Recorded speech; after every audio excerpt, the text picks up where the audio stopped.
जो हमारा 23-24 का जो बजट पेश किया गया है, एक तो हम कह रहे हैं कि ये अमृत काल का ये पहला बजट है।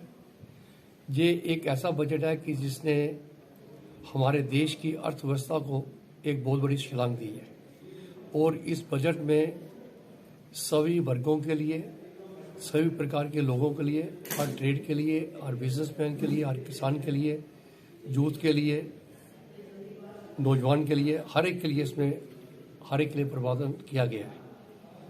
ये बजट जो है, ये देश के अंदर में ऐसा बजट है कि जब दुनिया की अर्थव्यवस्थाएं रिसेशन में चल रही हैं और कुछ तो डिप हो गई हैं, जैसे कि यूके की है, वो अभी जितनी इनकी ग्रोथ का स्तर है उससे भी माइनस में चले गए हैं।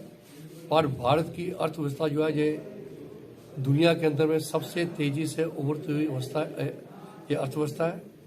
हमने जो साल चल रहा है इसमें 7% की ग्रोथ का अनुमान दिया था और 7% हम अचीव कर रहे हैं।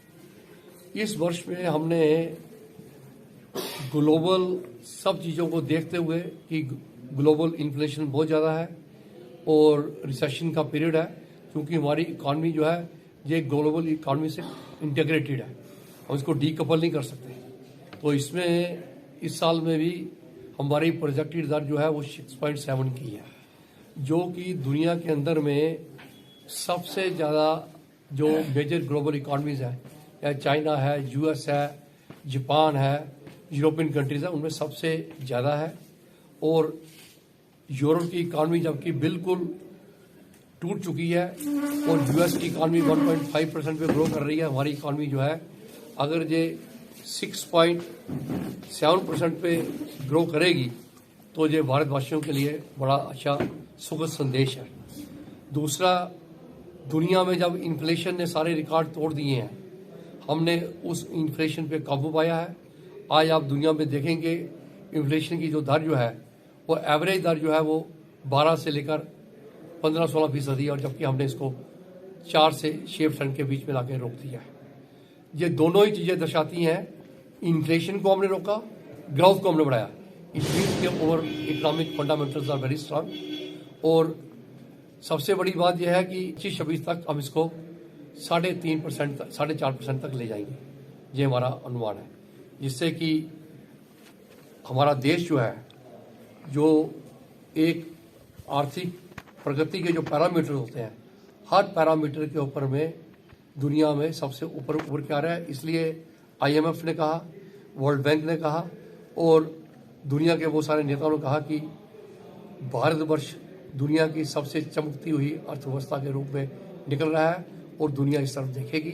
और आज वो टाइम आ गया है जब अमृत काल का पीरियड स्टार्ट हुआ है। अगले 25 सालों में हम भारतवर्ष को जो है विश्व का सर्वोच्च देश बनाएंगे। जो हम विश्व गुरु की बात करते थे, हम भारत को शक्ति से और संपत्ति से दुनिया में नंबर 1 पर ले जाएंगे। ये हमारे आदरणीय प्रधानमंत्री जी का प्रण है, जिसको हम जन जन तक पहुंचा रहे हैं और इसको आगे ले जाने का काम किया है। तो पूछेंगे कि बहुत सारे लोग पूछते हैं, हमारे क्रिटिक कहते हैं कि पिछले 8 सालों में क्या हुआ। 8 सालों में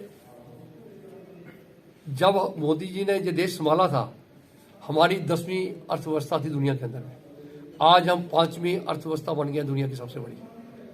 8 सालों में हमने ये प्रगति की है। ये सबसे ज़्यादा प्रगति जो हमने 8-9 साल में की है, वो सबसे बड़ी प्रगति ये है कि हम दुनिया की 5वीं बड़ी अर्थव्यवस्था बन गए हैं।